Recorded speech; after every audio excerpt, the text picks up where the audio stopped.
രമേശ് ചെന്നിത്തല കൊടുത്ത ലീഡ് അന്വേഷണം വഴിതെറ്റിക്കാനാണെങ്കിൽ എന്താണ് രമേശ് ചെന്നിത്തലയ്ക്ക് അങ്ങനെ വഴിതെറ്റിച്ചിട്ട് എന്ത് പ്രയോജനമാണുള്ളത്? ഞാൻ കരുതുന്നില്ല രമേശ് ചെന്നിത്തലയെ പോലുള്ള ഒരു നേതാവ് ഒരു അന്വേഷണം വഴിതെറ്റിക്കാനായിട്ടുള്ള ഒരു ഇൻപുട്ട്, അതും പ്രതിപക്ഷത്തിരുന്നു കൊണ്ട് സർക്കാരിനെ അങ്ങ് സഹായിച്ചേക്കാം എന്ന് കരുതി അങ്ങനെ ഒരു ഇൻപുട്ട് ഇട്ട് കൊടുക്കുമെന്ന് ഞാൻ കരുതുന്നില്ല. കാരണം സ്വാഭാവികമായി ഈ കൊടുത്ത ലീഡിൽ നിന്ന് പിടിച്ചു പോകുമ്പോഴേക്കും അന്വേഷണം വഴിതെറ്റിയിട്ടുണ്ടെങ്കിൽ അതിന്റെ ഗുണമാർക്കാണ്? സർക്കാരിനാണ്, മുഖ്യമന്ത്രിക്കാണ്, CPIM-നാണ്. കാരണം അകത്ത് കിടക്കുന്ന രണ്ട് നേതാക്കൾ എന്ന് പറയുന്നത് CPIM-ന്റെ നേതാക്കളാണ്, N വാസുവും പത്മകുമാറും. അപ്പോൾ അവരെ രണ്ടുപേരെയും രക്ഷിക്കുന്നതിന് വേണ്ടി രമേശ് ചെന്നിത്തല എന്തിനാണ് ഇങ്ങനെ ഒരു വ്യവസായിയെ കുറിച്ചുള്ള ലീഡ് കൊടുക്കുന്നത്?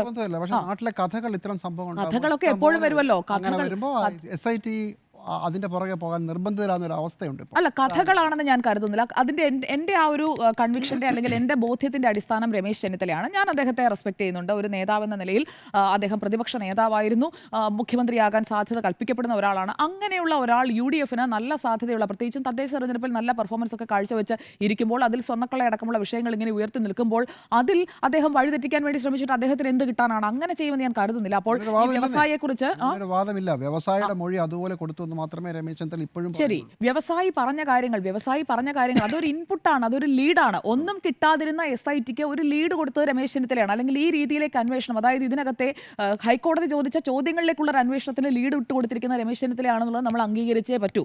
അറ്റകുറ്റപ്പണി മാത്രമല്ല അവിടെ നടന്നത്. അല്ല, അറ്റകുറ്റപ്പണി മാത്രമല്ല, അവിടെ നിന്ന് കടത്ത് നടന്നിട്ടുണ്ട്.